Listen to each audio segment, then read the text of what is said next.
l'association fêtière de la communauté soninké du Sénégal. Tous les soninké du monde qui, après la proclamation par l'UNESCO de la journée du 25 septembre comme journée internationale de la langue soninké, vraiment qui est un honneur qui est fait au soninké, donc qui pour ce premier anniversaire, ne serait-ce que pour exprimer notre gratitude à l'endroit de l'UNESCO, remercier les personnes qui ont mené ce combat-là, ne serait-ce que pour ça, on n'aurait pas pu laisser passer cette journée, ce premier anniversaire, sans la célébrer. Donc aujourd'hui, il s'agit de montrer à la face du monde notre fierté, notre satisfaction par rapport à cette consécration linguistique qui consacre la langue soninké le 25 septembre comme journée internationale de la langue soninké. Alors à cet effet, dans toutes les capitales abritant la communauté soninké, de même que dans la diaspora, à l'instant où nous parlons, tout le monde est en fête, toute la communauté soninké est en fête pour célébrer cette journée. Donc comme il se doit, montrer la valeur de cette langue qui est une langue très ancienne, donc qui se parle un peu partout en Afrique de l'Ouest, donc qui est un atout. Donc on peut dire qu'avec ce qu'on appelle la Confédération internationale des associations soninké, nous, soninké, on a un peu réussi à avoir cette partie des langues qui sont traduites un peu partout dans la sous-région.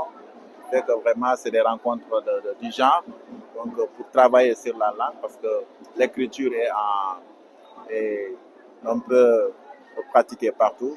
Donc il y a des orthographes qui sont différenciées. Il s'agit de réfléchir sur l'harmonisation de l'orthographe, de créer des outils, des dictionnaires, des glossaires, donc harmonisés.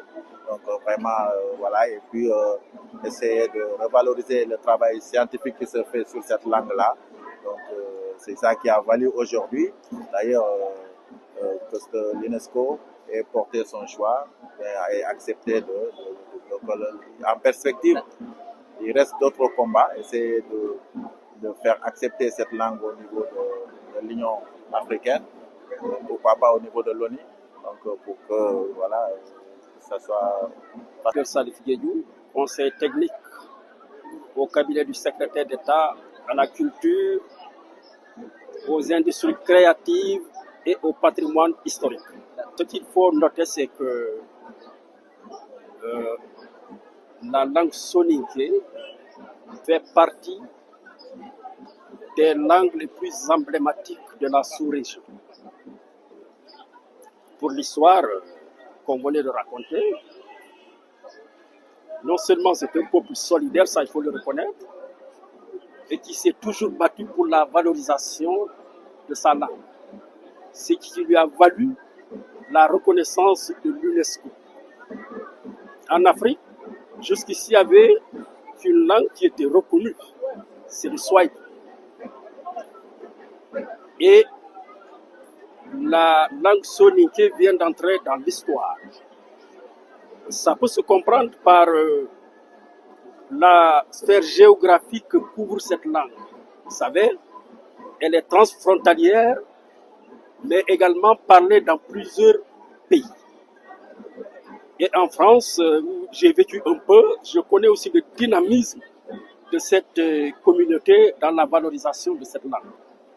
Pour vraiment marquer une empreinte indélébile. Je pense que c'est ce qu'on a tenu à dire, à magnifier vraiment dans notre prise de parole.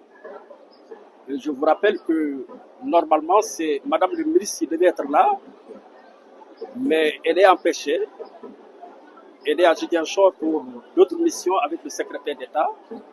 La raison pour laquelle on m'a mandaté pour venir les représenter, féliciter et remercier la communauté soninké pour tout ce qu'elle est en train d'entreprendre et pour cette grande victoire qui a abouti à la reconnaissance de cette langue au niveau de l'UNESCO.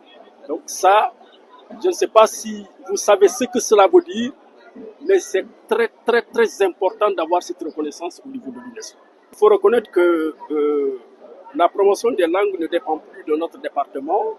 Avant, oui, fut un moment où la promotion des langues nationales était dévolue au ministère de la Culture, mais depuis des décennies, c'est sorti du ministère de la Culture, je pense que c'est l'Éducation nationale qui est là.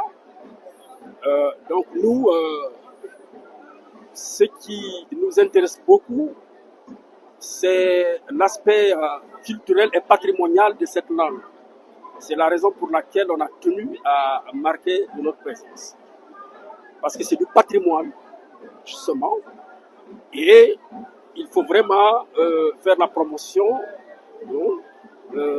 des différentes expressions de nos différents groupes ethniques sénégalais.